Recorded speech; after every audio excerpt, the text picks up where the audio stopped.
دشمن کی سازشوں میں ہونا ہے. دشمن نے جو تقسیمات کر رکھی ہیں ان تقسیمات کا شکار ہم نہ ہوں. اختلافات ہمارے بنائے ہوئے ہمارے فہم کے اختلافات ہیں. قرآن میں کوئی اختلاف نہیں ہے, نبی کریم کی سیرت میں کوئی اختلاف نہیں ہے.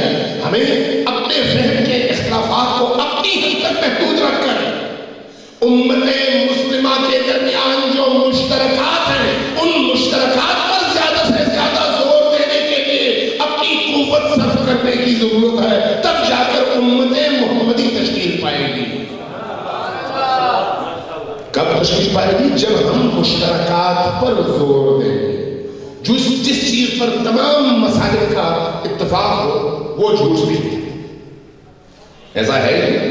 خود سوچیں, جس چیز کو دیوبندی بھی قبول کرے, اہل حدیث بھی قبول کرے, بریلوی بھی قبول کرے, شیعہ بھی قبول کرے, پاکستان میں یہی 4 مسالک ہیں, سب اگر قبول کرتے ہیں تو اس کا مطلب ہے وہ سچی بات ہے. جہاں پر اختلاف ہے وہ ہو سکتا ہے میرے فہم کا اختلاف ہو, میں نے یوں سمجھا ہو, میرے کسی اور بھائی نے اس طرح سے سمجھا ہو, دوسرے تیسرے بھائی نے کسی اور طرح سے سمجھا ہو. یہ جو سمجھ اور فہم کا اختلاف ہے اس اختلاف کو مجھ تک محدود ہونا چاہیے, اور جو ہمارا اجتماع ہے جو مشترک ہے اس کو سب تک پھیلانا چاہیے. نتیجتاً اختلاف ختم ہو جائے گا, نتیجتاً شیر و شکر ہو جائیں گے. نبی کریم ہمارا مشترک سرمایہ ہے, قرآن ہمارا مشترک سرمایہ. اس سرمایے کی حفاظت کریں اور اس کے فروغ کے لیے شعوری طور پر ہم کوشش کریں. میں اس سے زیادہ آپ کا وقت نہیں ہوں گا. اس دعا کے ساتھ کہ اللہ تبارک و تعالیٰ مجھے بھی, آپ کو بھی, اور پاکستان میں بسنے والے ہر مسلمان کو دل کی گہرائیوں سے نبی کریم پر ایمان لانے اور رکھنے کی اور نبی کریم کی سیرت کو اپنانے کی اور اس راہ میں ہر صعوبت اور سختی برداشت کرنے کی توفیق اور سعادت نصیب فرمائے. اللہ تبارک و تعالیٰ سے دعا ہے کہ ہمیں نبی کریم کی سیرت و سنت کے مطابق زندگی گزارنے اور انہی کی سیرت پر چلتے ہوئے نبی کے دشمنوں کے ہاتھوں قتل ہونے کی توفیق عطا فرمائے. کیونکہ بستر کی موت کوئی سعادت کی موت نہیں ہوتی, لیکن اگر آپ میدان میں نبی اور اللہ کے دشمنوں کے ہاتھوں مرتے ہیں تو اس سے بڑھ کر عظیم موت کوئی اور نہیں ہوتی. بستر پر وہ ہر ایک مرتا ہے, بستر کی موت کی کوئی بھوکت اور قیمت نہیں ہے. میں ایک واقعہ اگر آپ اجازت دیں تو نقل کروں, اگر تھکے ہوئے نہ ہوں. جنگ احد کا واقعہ ہے. امیر المومنین علی بن ابی طالب روتے ہوئے تشریف لائے نبی کی بارگاہ میں, روتے تھے.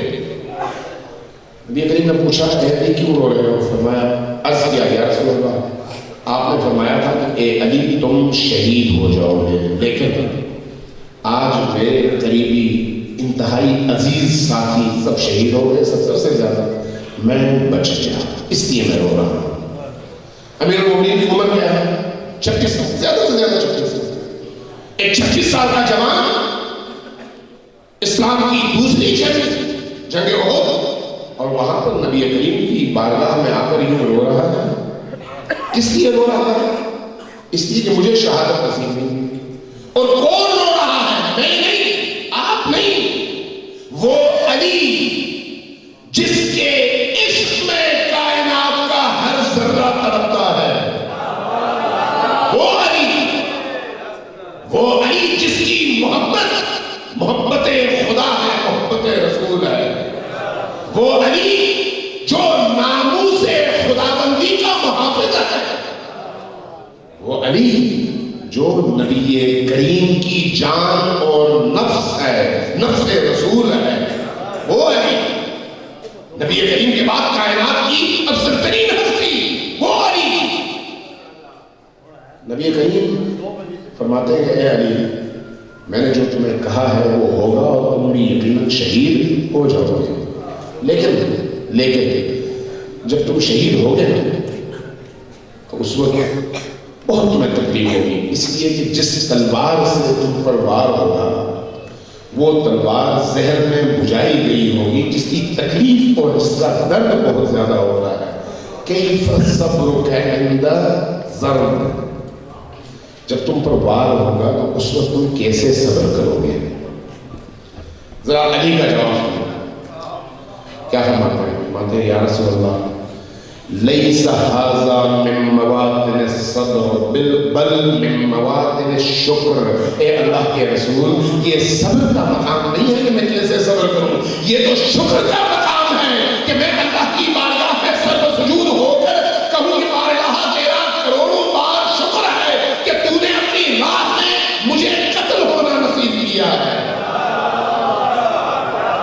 لہذا وہ علی جس نے جنگ خیبر کے دروازے کو اکھاڑنے کے بعد فزت برب الکعبہ نہیں کہا،